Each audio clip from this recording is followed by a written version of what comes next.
There's so much suffering in life, but the big question is, what do we do about it?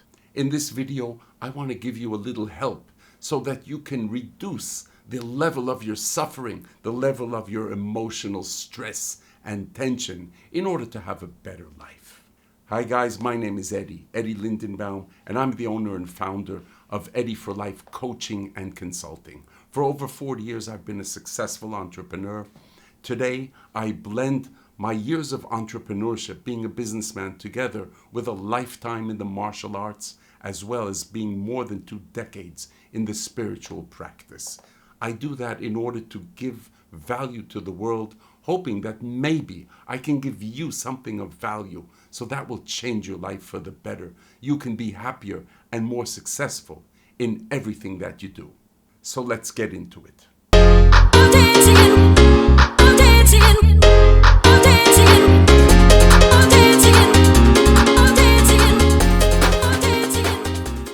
Granted, as the Dalai Lama says, there is suffering, yet most of the suffering is within our minds.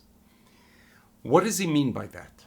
Yes, there is physical suffering. We have a lot of physical pain, which causes us suffering. But then wait a minute. Does physical pain have to cause us suffering? Or maybe is suffering a product of all the thoughts and emotions coming into our mind and us grasping onto those thoughts and thinking in a dualistic manner that maybe things should be different from what they are. And when I think that way, then I start to have emotional suffering, tension, and it starts ruining my life.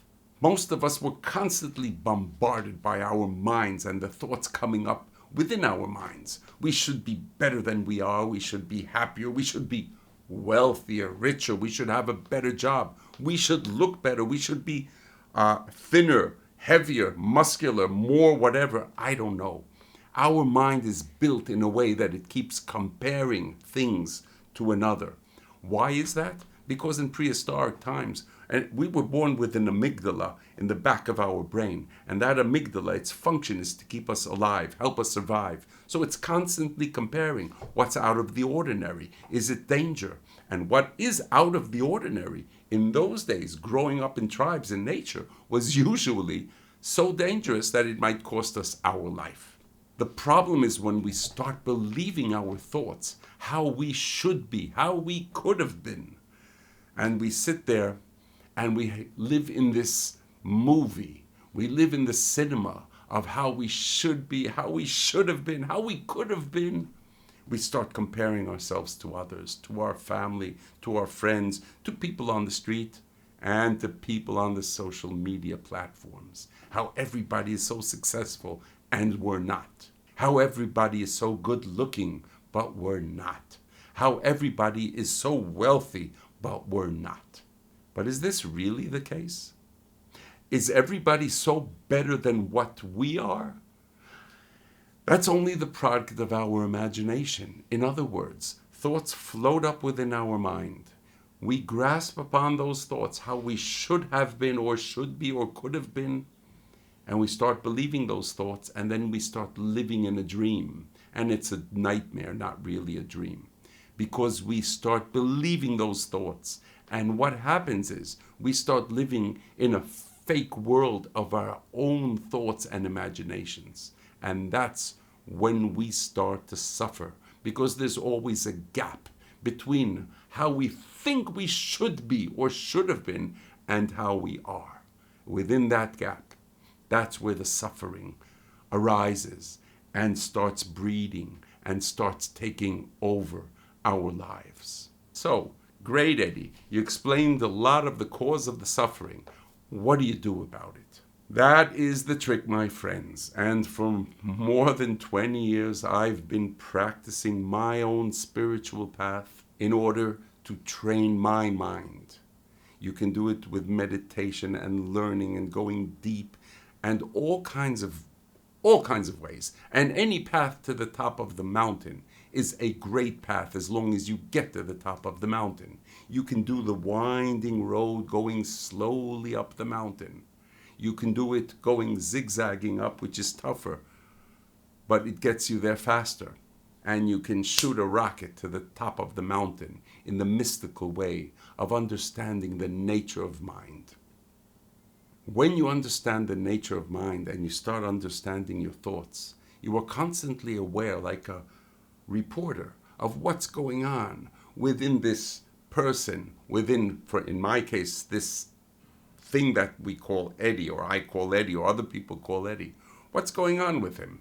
These thoughts, they come up. We have no control over our thoughts. And yet, we believe them and we treat them as if those thoughts are reality. In essence, those thoughts are nothing more than thoughts. They are part of reality, like noise, like light, like anything else in reality. But they are not the reality. They are part of reality. And when we start believing our thoughts, then we make them into our reality. And that is the danger.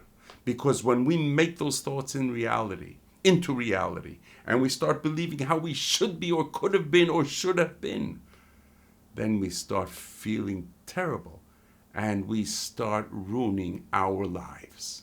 Work on your mind. Start meditating. It's one of the best tools to live with the thoughts and become aware of your thoughts. Meditation and the spiritual practice is not in itself a goal. It is only a tool so you can lead a better life. The goal of everything, in my own belief, is to be aware, to be cognizant, to be aware of what's going on in reality. And one more thing regarding reality. There's no way we can really know what reality is, because everything we think about reality, it's not. It's the product of our own seeing, our own perception, our own thinking, going through our brains and through all our life experience and our conditioning. And that's how we see reality at that moment.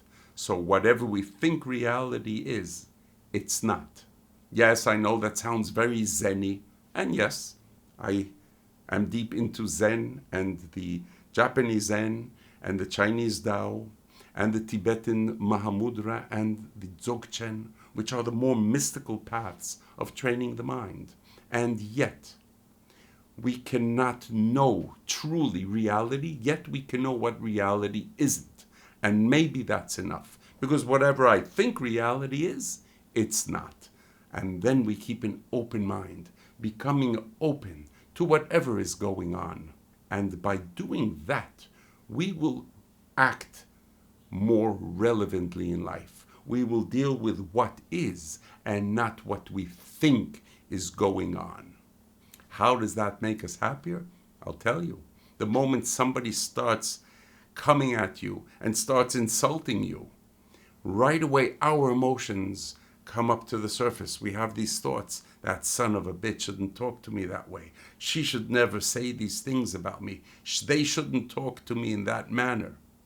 And then we become insulted, and then we become angry, and then we lash out at the other person, and we cause even more damage. Instead of that, within the awareness of our own minds, then we can see our own thoughts and see them only as thoughts. Yes, the anger might come up, but it will not move us into action. It will not take control over our actions, and we will not cause more damage for ourselves and others. And that maybe is the goal of the spiritual practice, to become more aware, to become more relevant, and to have compassion for others who might not be aware the way we are aware. I hope I brought you a little bit of value within this world of suffering and what to do about it, and within the nature of mind and dealing with our thoughts and emotions. I hope you put this into practice, and should you want more on this matter, then you can always like the video so maybe others could see it also. If you want to subscribe to my channel, that's fine. And if you don't, that's also fine. But anyway, thank you for watching so much, and I'll see you in the next one.